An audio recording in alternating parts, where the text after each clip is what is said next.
And hello, students. I'm going to take you through some instructions about how to capture all the work that you do in Excel while you're in MyLab. And Excel that you do in other parts of the course will all end up into one solid file. You'll have everything in one file as you go through the course, for the most part, as far as homeworks goes. We might have a couple other quizzes and projects that don't use this file, but this will be most of your homework in here. And then you can take that. You'll always have it. You'll have examples of things that you did while you're in the course later on. So I have a blank file that you're going to use. What I'm going to do is I'm going to save this out as though I were a student. Okay, so I'm going to do a file, save as, and just see where I am right now. I am going to copy this just to my desktop right now. Okay. And I'm going to call this, the format that we use in all my courses that I use is that you'll have your 2-digit ID number. Let's just say mine is 99. I'll put in my name, Peter Gregory. Okay. And then this will be homework sets. I don't mind if you use a different file name as long as it says something about homework sets. You might as well just use the words homework sets, but if you're creative, go ahead. But the first part is always, the first part of the file name is always your 2-digit ID number, because when I download them, they all come in order then. And then your name is absolutely helpful when I'm doing grading to have that associated with your file name. And then for any other files in the class, as far as Word, PowerPoint go, and Excel, they'll all follow the same file naming convention. So I'm going to save that off. And this is going to be what you're going to do at the beginning of the course. You're going to save off your homework sets, an open file like this. Okay. And we're going to keep adding sheets as we do homeworks. Every homework that needs Excel will drop down to a sheet. And this thing's going to get quite large. I mean, it might be as many as 50 to 70 files, or rather sheets, by the end of the term, the end of the semester. It's something that you can carry around. It's going to be filled with little examples of how to do certain things in Excel. All right.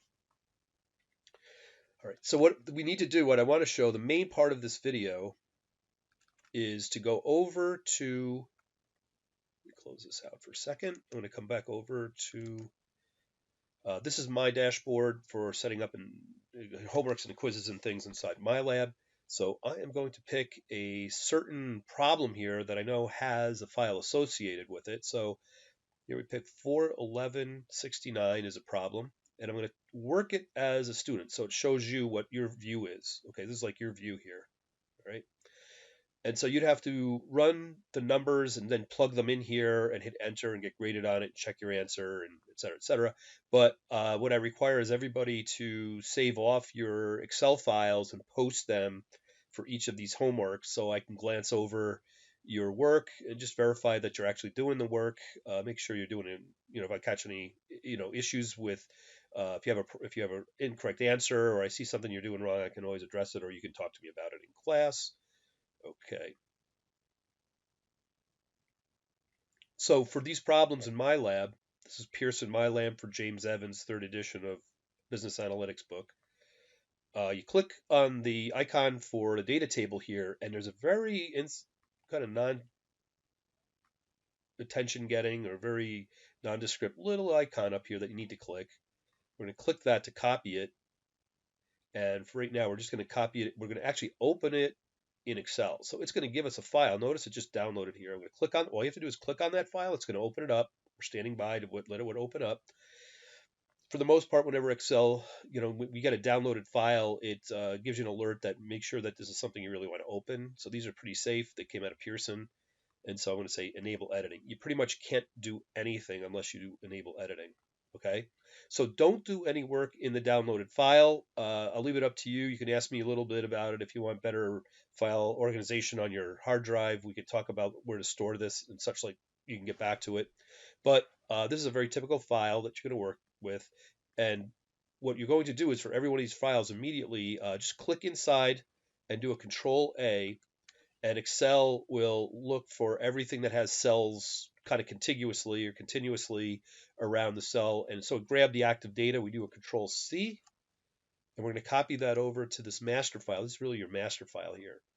So don't click anything while your clipboard's hot. Try not to do any other processing in here, because it might deselect that. You only have to go back and reselect it again. It's not a big deal, but first things first. So what we're going to do is I usually go something like 3 columns in and 3 down, so I could put a header up here, a couple notes to myself, whatever it might be. I usually do this. It's probably safe to do it right up in the like 00 cell up here, the A1 cell. But I usually give myself a couple rows, couple columns to work with. There might be something that I need there, put a constant up there or something like that. All right, we now have our data here.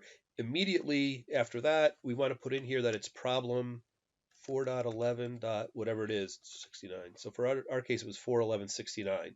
Okay, out of chapter 4, section 11, it's a 69 question. I think if you look in chapter 4 at the end, this is actually the question out of the book. All right.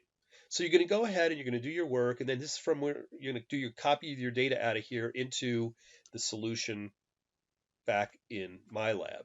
Okay, so close that out, and you'd start putting the numbers in here and letting it grade it. Okay, so I'm going to close out this problem. Okay, and then just to show the continuity here, we need to have another sheet. We're going to put in, let's say we're going to do another problem here. Okay, so we're going to pick another problem, do the very same thing here. And I don't know what the problem number is yet, so I can't name it. And to name it, I'll mention as I'm going along here, I double click the name, it becomes active, and it's going to be some kind of problem. So I'm just going to leave that like that right now, okay? So now it reminds me, I have to put the problem in when I go get it. So then let's say that the next problem in the homework set is, doesn't really matter to me. Where were we here? Let's go to the last one in the set, and I'm going to work it as a student. And we're going to take a look at the data. We're going to do the same thing. There's that little insignificant or inconspicuous is the word I'm looking for. Inconspicuous little icon there. Open Excel. It downloads it. All I do is click on it, wait a couple seconds. It loads it, and I enable it. Okay, we're not going to do any editing in this. Remember that this is the original file. All right, so I'm going to click in the data, and I'm doing a Control A. And it tries to trim down the selection there, Control C. So it gets just boxes that have data in there. So we're going to go back to the master file. Okay, this is the one that you're going to track through the course. And I'm going to come over 3x3 and Control V. Okay. So when it comes in, it loses a little bit of formatting in that the column widths are not spread out like in the original. So all you do is select the column and on the edge here, double click it. In fact, you can select multiple at a time, and you can double click that. It'll get all of them at one time. So then that should look very much like the original. And as I mentioned, I usually give myself a couple of column or a header. I might even put in a note to myself by way of a text box. Okay. So I might draw a text box over here and put myself a note or put an explanation into the instructor. I did this for this reason, and whatever it is. If you have a note here, it might be to yourself or whatever. Okay. And that's always good practice for anybody to share this with so that they have some idea where you were with this. Some companies will have very explicit instructions about how to manage files from person to person. They have tighter formats on there, specified formats. So let's go back. I don't remember what the problem number was, and the problem number was 41275. So before we move on and forget, I'm going to put in here, edit the name again, and put in there 4.12.75. Okay, and you can just solve it. Let's just see what this problem is about. Might as well take a look at it. Has to do with cards. Does Taylor say anything about this? I'm not really sure what the problem is about. Okay, so we'll let that go. It's not important to what we were talking about here. I can close this out. All right, and so I'll do a Control S on this. Does a save to it.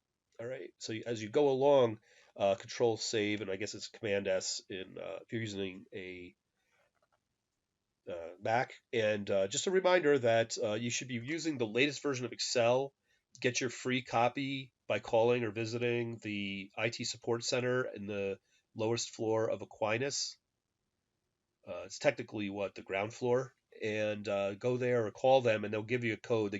You give them some information. They can give you a code over the phone, and you can load up the latest version, which is Microsoft Office 365. Now that's a subscription, so you're going to get all the updates I get. Okay, so I'm using pretty much the same subscription you are, and if you do have a copy of 2016, that's okay too.